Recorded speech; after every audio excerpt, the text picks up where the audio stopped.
Magandang araw po sa inyo mga kapatid. Welcome po sa ating palatuntunang #blessings sa ngalan po ng ating obispo ng Pasig, Milo Hubert Vergara. Ako po ang magsisilbing host po para sa palatuntunan ito. Ako po si Father Lito Hopson, ang Kura Paroko at Rektor ng Immaculate Conception Cathedral Parish. At kasama ko na mag-host din ng palatuntunan ito ay ang ating kasamang walang kakupas-kupas na si Father Daniel Estacio. Magandang araw mga ka-hashtag. Okay. Father Daniel, ano bang natin ngayon sa preparation for Lent? Ang ating munting katisismo. Sige po. No? So tayo po ngayon nasa ika-4 na linggo ng Kwaresma. No? Sa panahon ng Kwaresma, ito po ay 40 days na paghahanda para sa pagdiriwang natin ng paggunita sa paghihirap, pagkapakasakit, kamatayan at muling pagkabuhay ng Panginoon. 40 sapagkat sa Biblia, napakahalaga ng 40. Unang-una, ang kwento tungkol sa paggunaw ng mundo. Sa loob ng 40 araw at 40 gabi, umulan ng malakas, bumaha, binago ng Diyos ang mukha ng mundo. Sapagkat yun yung panahon na nabubulok na yung moralidad ng mga tao, pagbabago. Kaya ang panahon ng Kwaresma ay tawag ng Panginoon tungo sa pagbabago. Yung pangalawang 40 naman ay yung enkwentro ni Moises sa Diyos sa bundok ng Sinai.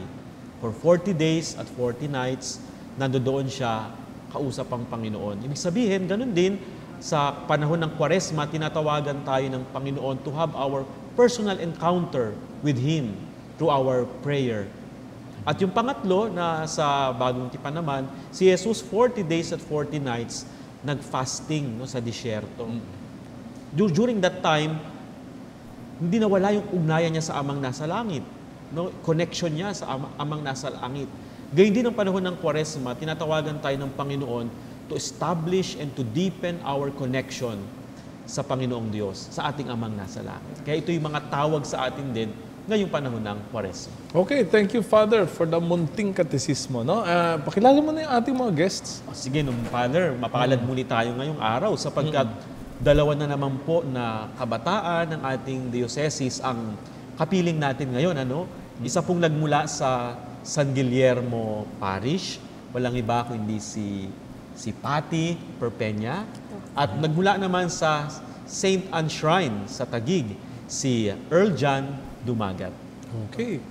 Welcome, no? Welcome, Patty at Earl. Sige na, what's new? What's new sa inyong dalawa? Sa amin po, ako po ngayon, parang balik loob po sa simbahan po namin.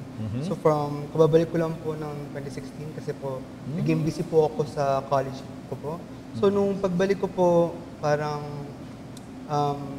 nabuo po ulit ang youth po namin. So parang laking blessing na po sa amin na unti-unti na po namin nabubuo ulit yung youth po sa college. Ikaw ba ang youth coordinator? Opo, ako po. Ayun, sumipa. Nabuo kayo ulit. Congratulations. Thank you po. Patty, sige. What's new with your ministry? Ayun, ako po ay isang kabataang lingkod sa parokya ng San Guillermo at isa din pong leader ng Kira Youth Movement sa Buting. And also, ako po ay ngayon ay isang school nurse sa Pasig Catholic College. Wow. Okay, welcome ha. Naalala ko si Patty Mukha na siya talagang Patty even before. Ang tagal na po noon. Naging parish priest din ako ng San Guillermo. Oo. Talagang na siya. Pero she's already there. No? Very active talaga, Patty. Yung natin ngayon, yung ating magandang pag-usapan is about blindness. No? And the light, blindness and the light. Kasi yung gospel natin ngayon tungkol sa isang pinagaling ng ating Panginoong Jesucristo, bulag, nakakita kagad at nagbigay ng patotoo ito. Pero meron hindi naniwala sa kanya. Sige nga. Yung mga eskriba, Pariseo din, na kung saan ay nung mabalitaan nila na gumaling yung bulag, ay pinatawag nila at sinabi nung bulag, ang nagpagaling sa akin ay unang-una yung lalaki, yung mama, the man, hindi pa niya kilala. And then, hinanapan siya ng testimony. Ano masasabi mo sa lalaki na yon? Para sa akin, isa siyang propeta. Yung mga escriba at mga pariseo, hindi nila tinanggap yung patotoo niya sapagkat para sa kanila, si Jesus ay hindi propeta, hindi Diyos. No? Kumbaga, nakakatuwa sapagkat yung lalaki na bulag, nakakita, at nagbigay ng testimonya patungkol kay Jesus, ito naman mga Eskriba at Pariseo, sila na yung nakakakita, pero parang tila yata sila yung bulag. Oo, at ayaw nila tanggapin. Dito sa lalaking ito, sila pa yung bulag pa daw ang nagtuturo. Ngayon, lagyan natin sa context ng young people. Ano bang masasabi ninyo sa state ng ating mga kapatid? According lang to your experience, no? Blindness kaya o light? Siguro po, Father, kung sa aming mga kung tawaging millennials, meron din dumating sa buhay or sa time ng buhay namin na naging bulag kami sa katotohanan or nabubulag kami sa inihahain ng karangyaan ng mundong ito. Mapabagay, pera, power na binibigay sa amin na nabubulag kami at hindi namin naisip na meron pa palang liwanag na kailangan naming sundin or meron pa palang Diyos na nakagabay sa amin na pilit kaming nabubulag kung ano man yung meron. Okay, Earl, no? Kasi alam mo, ang pinakamahirap talaga ay yung to realize that you are blind in the first place. Yun ang pinakamahirap eh. Di ba? Yung aminin na, naku, akala ko nakakakita ako, yung pala, isa rin pala sa bulag. Paano kaya yun sa state ng Sa pagkakaintindi ko po, parang ano po siya, parang una po kasi is hindi po nila na-realize na wala nasa mali na po sila or napapariwala na po sila dahil parang isip nila na parang we understand our own, alam namin ang ginagawa namin.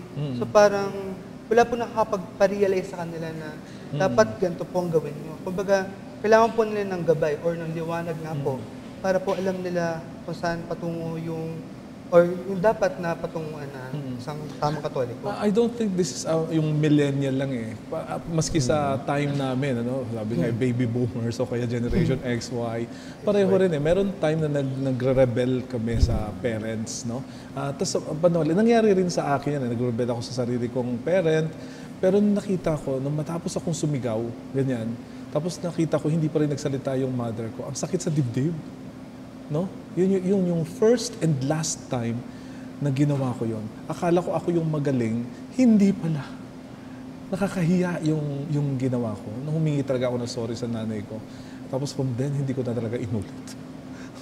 Father, meron ka bang ganong, we talk about our experience of blindness. Sige nga, baka meron kayo and anybody can share. Sa akin po, yung nakita ko nga po, sabi ko, nagbalik loob po sa simbahan this year lang po. Kasi formerly po, dati po ako sa Sakristan.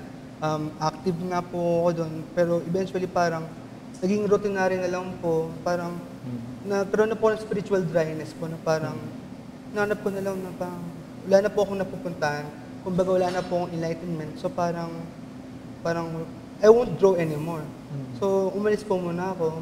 Tapos sabi ko, di na po ako maging active muna sa parish studies. Kasi nung pagdating ko po ng college, ganoon din po nangyari. Kumbaga parang naging liwanag po sa akin doon na never lose hope kay God. Kasi po, lagi po siyang lalapit sa inyo. Andiyan lang po siya sa paligid. It's up to you to see Him po eh. Oh. Pati you have the same experience kaya? Pero parang hindi ko ma-imagine kasi bata pa lang, active ka na. Parang hindi ka naman umalis sa simbahan. Pero Father, dumating din po sa buhay ko or sa time ko na yung katulad din po ni Earl na nagkaroon ako ng spiritual blindness. Parang sa akin po, parang dumating ako sa point na ganito na lang ba palagi yung ginagawa ko every day, every week, every month, ganito na lang palagi. Parang nakakapagod din pala. And then, masyado akong na-enjoy yung pag-spend ng time ng pag-alis, yung paggastos ng in-earn ko. And then, at the end of the day, meron din pala na parang nafe-feel ko po na kulang po pala. Okay. So, pag-uusapan natin mamaya yung how we found ourselves going back to the light. Magbabalik po tayo matapos po ang inang paalaala. Babalik tayo sa ating palatuntunang #blessing.